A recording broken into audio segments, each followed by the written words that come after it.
Jeff, good morning. So it is a small step closer to a return to some kind of normalcy. The province's latest stay-at-home order has now been lifted, but all other restrictions, they are still in place. So the stay-at-home order, which began nearly 2 months ago, asking Ontarians to only leave home for essential purposes. As of today, that is no longer in place. However, most restrictions are still in effect, including a ban on in-person shopping at non-essential retailers and patio dining. Outdoor gatherings still allowed for up to 5 people. There's a full breakdown which you'll find on our website, citynews.ca. Now, as of yesterday evening, more than 70% of Torontonians have received at least one COVID dose of a COVID vaccine. We'll give you a further breakdown on what it looks like for the province as we look toward that stage 1 of reopening. That's what everyone wants to hear. Speaking of reopening, parents, students, teachers, everyone just waiting for that update on whether or not kids will be going back to the classroom this school year. So yesterday, our City News cameras camping outside the health minister's office for an answer.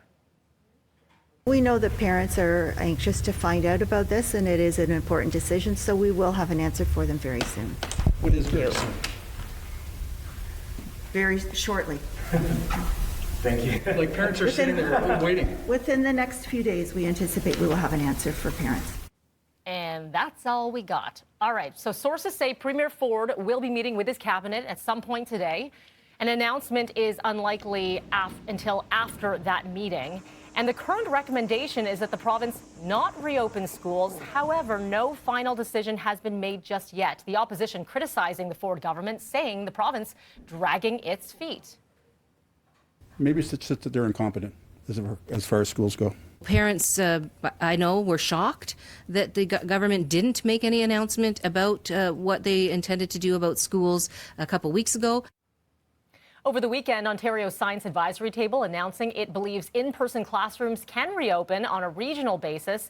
And it comes as we hit the 1-year mark until we head to the polls here in the province. Keep that date in mind. We're going to revisit that thought in just a sec. All right, Canada's Vaccine Advisory Panel says it is possible to mix and match different COVID-19 vaccines. People who received a first dose of AstraZeneca Covishield vaccine may receive either AstraZeneca or Covishield vaccine or an mRNA, so Pfizer-BioNTech or Moderna vaccine for their second dose. The National Advisory Committee on Immunization also saying the Pfizer and Moderna vaccines can be mixed if the same shot is not available when you get your second dose. But the group says you should still try to get the same vaccine for both doses.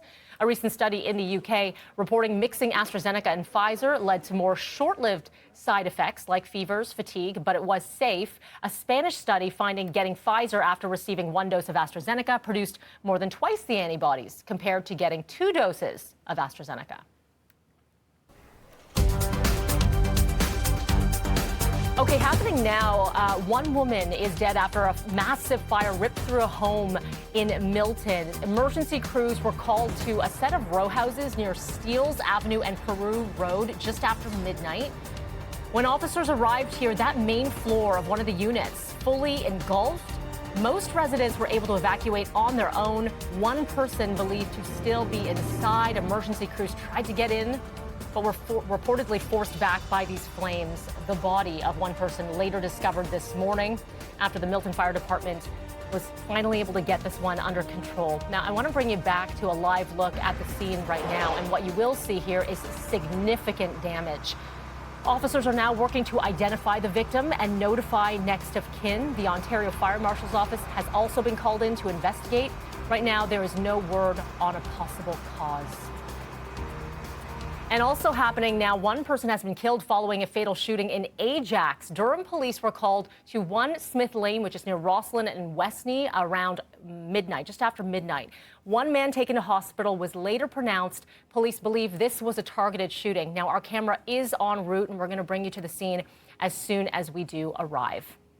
Well, the House of Commons holding an informal debate yesterday talking about last week's horrific discovery of children's remains at a former BC residential school. Prime Minister Justin Trudeau acknowledging the horrific act was Canada's fault and part of a larger tragedy across our country. The opposition also saying the residential schools fueled genocide of Indigenous people and more needs to be done to support the community. We know that the harm caused by the legacy of these institutions plays out today in the intergenerational trauma so many families must deal with. The uncovering of this site is something that opened up wounds and requires healing. This tragic discovery is a stark reminder of our duty to heal the wounds from this horrific part of our history. This 4-hour debate ended with the opposition calling on the Liberals to speed up efforts to follow through on recommendations from the 2015 Truth and Reconciliation Commission that deals with missing children. All right, 6:10 is your time right now. Don't drop your mug. We've got some bad news for coffee lovers. What? No, the price of your cup of joe could be on the rise. I'm sorry, Sid. I'm very sorry. Mike Epple is going to break it down. Show me the coffee.